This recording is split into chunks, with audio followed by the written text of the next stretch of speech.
Es un gusto presentarles de nuevo el informe económico semanal. Durante la semana pasada, las acciones internacionales tuvieron una tendencia positiva. Se completan 2 semanas consecutivas en las que la renta variable demuestra que el apetito por riesgo no se ha perdido en los mercados y que las correcciones que vimos durante el mes anterior fueron temporales y se derivaron de un proceso de sobrecompra en el que los agentes buscan tomar utilidad y asegurar parte de sus ganancias para luego retomar las compras en niveles mucho más interesantes de mercado, donde las correcciones dan una entrada importante para la mayoría de inversionistas a nivel internacional. Así, tanto el Standard & Poor's como el Dow Jones, referencias del mercado americano de acciones, repuntaron durante la semana teniendo ganancias importantes, sobre todo en sectores como el industrial, que recibió algunos datos particulares del sector de desempleo, mejores a los esperados, indicando pues un mayor apetito por activos de riesgo y una menor migración hacia otros activos, como lo fueron los commodities durante la semana, que sí perdieron terreno y sí alcanzaron menores niveles en términos de precios. Este buen optimismo, digamos, para la compra de acciones internacionales se replicó también para los mercados de Europa y de Asia, donde las bolsas también sufrieron valorizaciones y tienen un balance positivo en el ámbito semanal, indicando repuntes también particularmente para los sectores industriales, que estuvieron, digamos, bastante ganadores durante la semana, indicando pues un gran apetito y una perspectiva de recuperación para el cierre de este año. Recordemos que también para el mercado local, pues lo que hemos visto es como una alta correlación con los mercados internacionales, de manera que teniendo una semana positiva para los índices accionarios americanos, también tuvimos una semana positiva para lo que fue el IGBC y el Colcap como referencias del mercado accionario local. Varias de las acciones estuvieron repuntando incluso hacia sus niveles más altos de hace que se alcanzaron hace unas pocas semanas, para obtener valorizaciones pues bastante importantes. Este es el caso de la preferencial Bancolombia, el caso incluso de Ecopetrol, que tuvo repuntes moderados durante la semana, pero realmente la gran protagonista del mercado local fueron las acciones de ETB, que luego de que, digamos, se indicara un fallo de suspensión para su proceso de enajenación, la semana pasada, digamos, se levanta ese fallo y la suspensión, digamos, empieza a no tener validez, con lo que, pues, digamos, incentiva la compra de esta acción ante la búsqueda de un socio estratégico que podría encontrarse incluso para finales de este año, como se tenía programado antes de generar la suspensión, luego de que el sindicato, digamos,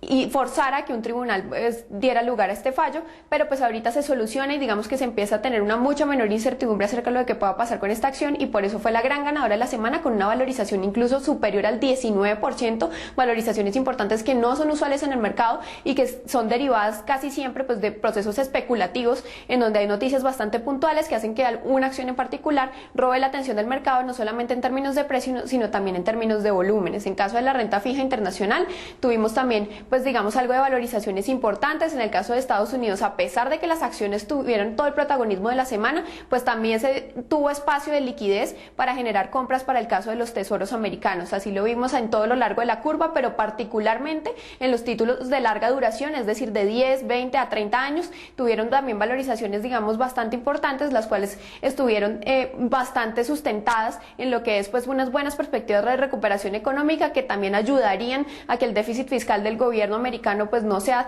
digamos, tan grave como le está haciendo en su situación fiscal actual, y estas perspectivas pues generaron una gran compra y una gran demanda por este tipo de títulos, los cuales se dieron durante la semana alrededor de 10, 15 hasta 17 puntos básicos en el caso de algunas referencias bastante puntuales. Este apetito por bonos del gobierno americano no solo se evidenció en una mayor demanda por las referencias en el mercado secundario, sino también por un gran apetito en el mercado primario. De hecho, el gobierno estadounidense colocó durante la semana pasada el tesoro alrededor de 16 billones de dólares, los cuales fueron absorbidos de manera bastante sencilla por el mercado, por un mercado que continúa estando con una liquidez bastante alta y ávido de retornos interesantes, como los pueden dar en este momento los bonos del tesoro a más largo plazo, que como la figura venía empinándose en buena medida, pues se espera que tengan una perspectiva de valorización y un potencial importante en términos de spreads con respecto al resto de las referencias, y esto podría estar explicando por qué fueron tan ganadores durante la semana pasada. En el mercado local de renta fija también vimos avances. Las expectativas de inflación en el corto plazo, que continúan siendo a la baja,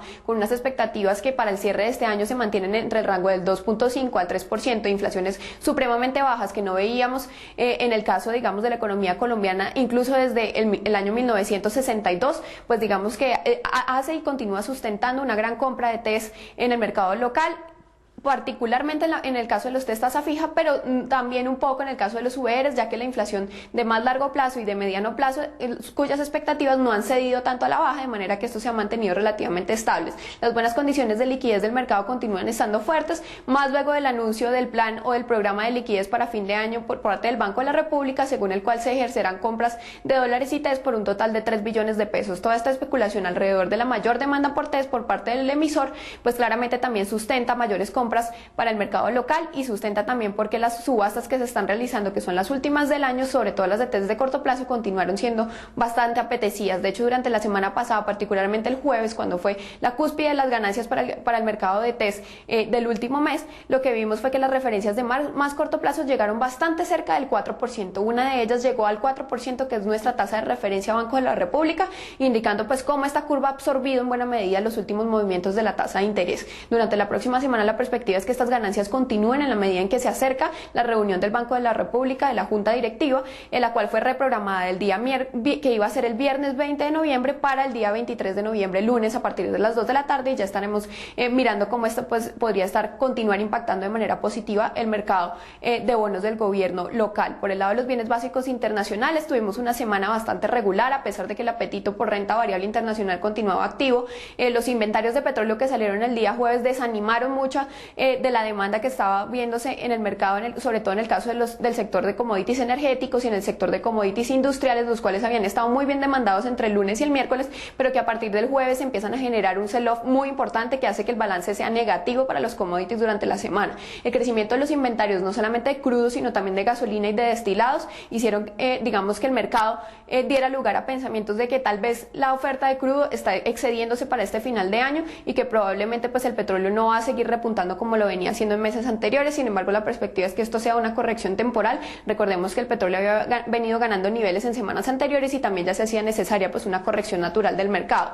En el caso del dólar americano, continuó debilitándose a nivel internacional, y eso lo indica con una devaluación del DXY en alrededor 0.7%, con revaluaciones tanto en el caso de los países emergentes como en el caso europeo, que también se recibieron datos de perspectivas económicas positivas, y siguiendo digamos con este proceso de gran liquidez en términos de dólares internacional, pues simplemente el dólar está destinado a continuar perdiendo terreno, al menos por todo lo que resta de este 2009. En el caso de las monedas latinoamericanas, pues se vio un proceso de revaluación en línea con todo lo que está pasando con el resto de monedas internacionales, y en el caso del peso colombiano no fue la excepción, a pesar de que pues tuvimos un movimiento de evaluación relativamente fuerte cuando se anunciaron las medidas cambiarias. Durante la semana pasada la revaluación del peso colombiano fue de 0.82%.